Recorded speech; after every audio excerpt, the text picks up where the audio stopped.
Hello Taurus and welcome to the Green Woman Tarot. This is your reading for the next 2 weeks, which is from the 27th of December 21 to the 10th of January 2022. And it's a general reading just to see what sort of energies are around you at this time, to see what's on the cards for you. But before we delve into the tarot reading, I need to consult the oracle, and this is a Compendium of Witches oracle that I'll be using today to draw a couple of cards from, just to start your reading off with. So let's see, what words of wisdom does the mysterious oracle have for Taurus for the 27th of December to the 10th of January.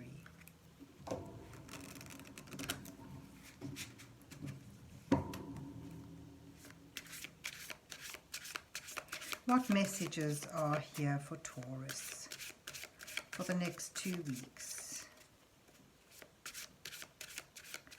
What does Taurus need to know at this time?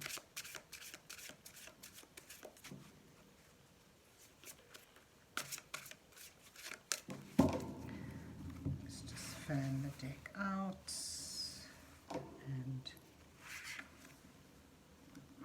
let's take a couple of cards and let's see what you get. Okay, Standing Stone and the Seer. So with Standing Stone, it sort of talks of something that's eternal, something that lasts a long time, stands the test of time.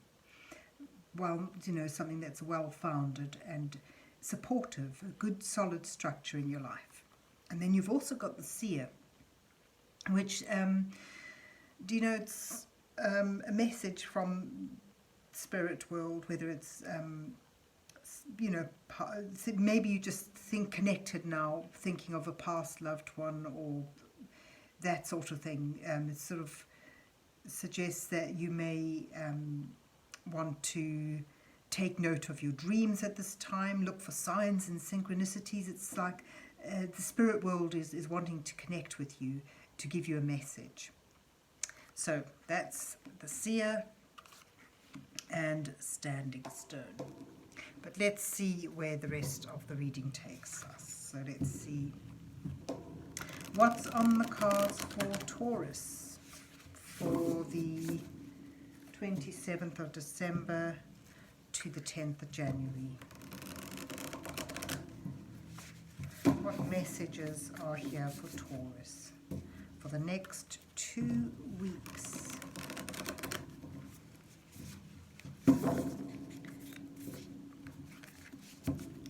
What does Taurus need to know at this time?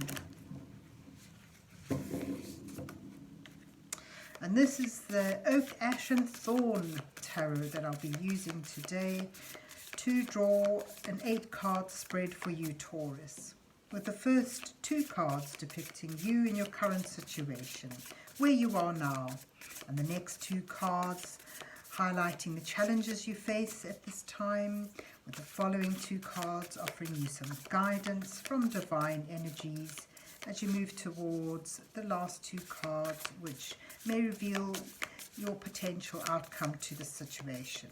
It sort of shows the energies that you'll be moving towards. So let's see what you get. The Sun, lovely. And the 4 of Cups. Okay. And your challenge is the Queen of Swords with the 7 of Cups. Your guidance is the Queen of Pentacles and the 5 of Swords. And you move towards the 2 of Pentacles and the 5 of Pentacles. And at the bottom of the deck, you have the Ace of Pentacles. And that's a wonderful potential, a new beginning that is something to be harnessed and focused on And if so, this is something that can bring productivity, security, value, and a sense of abundance into your life. So it's lovely, lovely energy there. But where you begin, although there's a lot of joy and potential for growth and abundance about you, the Four of Cups suggests that you're not really in the frame of mind to truly appreciate that. There's this potential and this offer that's appearing now, but your mind is sort of elsewhere. This sort of suggests complacency, and through that complacency, the potential to miss out on an opportunity. So there's joy and happiness coming your way. It's almost like the sun breaking through the rain clouds, but you're still focused on the rain and the cloudiness, rather than seeing the life and the potential and the new transition that's around you at this time. Perhaps with your challenge cards, perhaps what's your focus is on trying to make a decision. The Seven of Cups is about the pause, or the inability to make a choice because there's almost like too much to choose from, and the uncertainty you have of what possibility to work with. You see there's loads of cups here, and they've all got different things in them, and the poor little squirrel there is just sort of stumped. He's not sure what to choose. But the Queen of Swords here, this is about needing to make a decision, and to make that decision with your wisdom, with discernment. So you use your past experiences to guide you. You learn lessons from the past and take them to help you make this decision. The Queen of Swords, this is someone who does know how to decide with her logic, with her discernment, with her intuitiveness as well. And then once she's made that decision, she's willing to act upon it. This is some, sort of suggests your challenge here is to get back into your headspace rather than maudling in your emotions. You need to tap into your logic, your headology, and make an important decision with decisiveness. And it's almost like the thing with the Queen of Swords, this is someone who acts on their own, someone who's self-sufficient,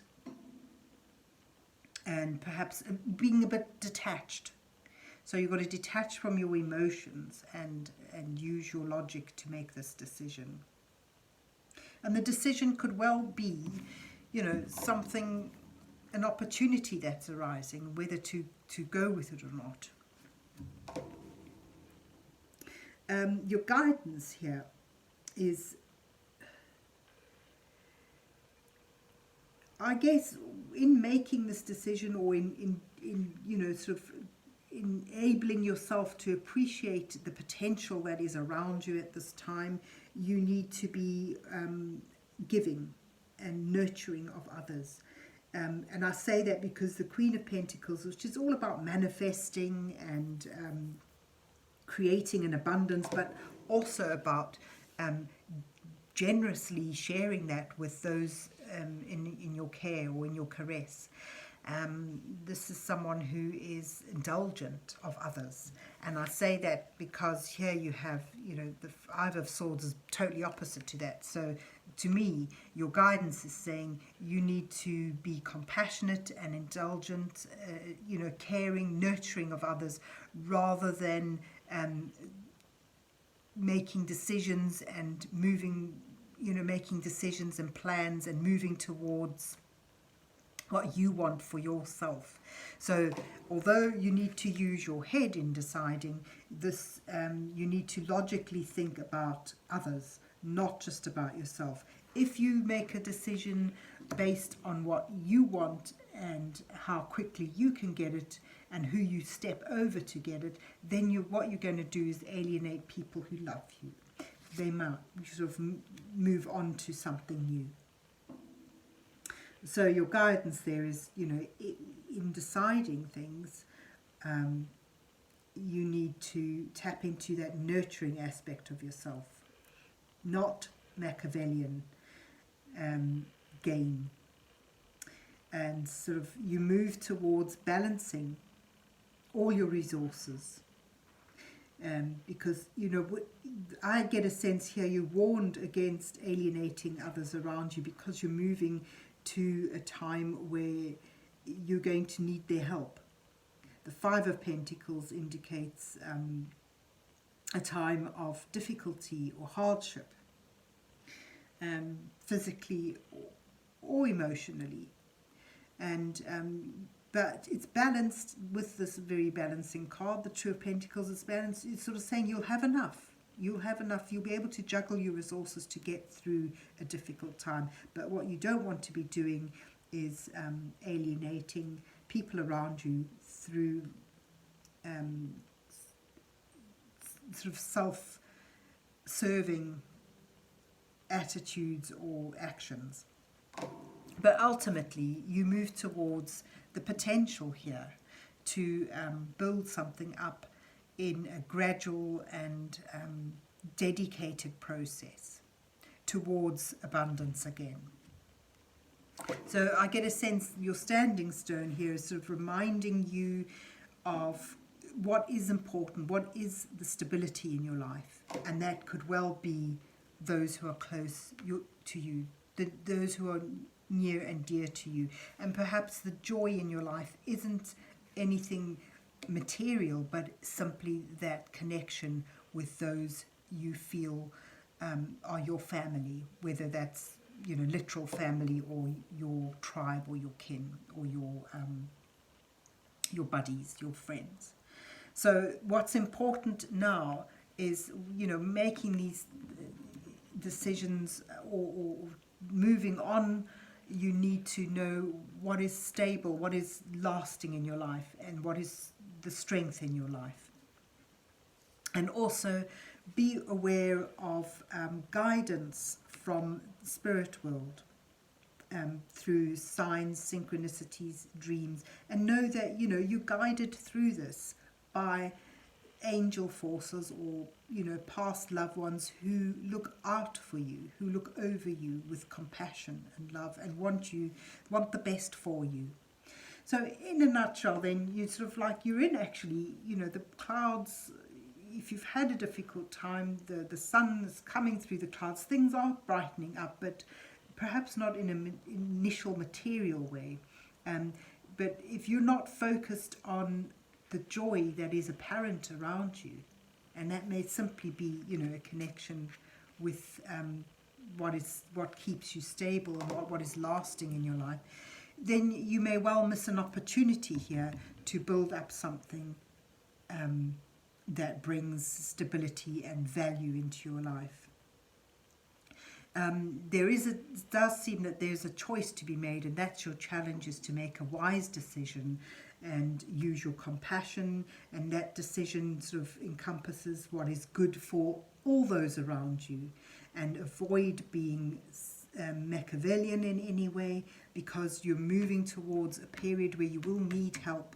You'll be fine. You'll be able to juggle your resources and balance things with a bit of dexterity and flexibility, and you'll sort of get through that. But you'll be needing people who care for you, and you don't want to alienate them. And then you've got at the bottom of the deck, ultimately, there's a potential here that you don't want to miss, a potential to build up something with your focus, your dedication and hard work, but something that is worth all that effort because it brings stability and abundance into your life. So there you have it. Taurus, I hope you enjoyed your reading and that it resonates with you. And if so, please remember to hit the like, share and subscribe buttons. And then have a good 2 weeks. And God bless you till we meet again.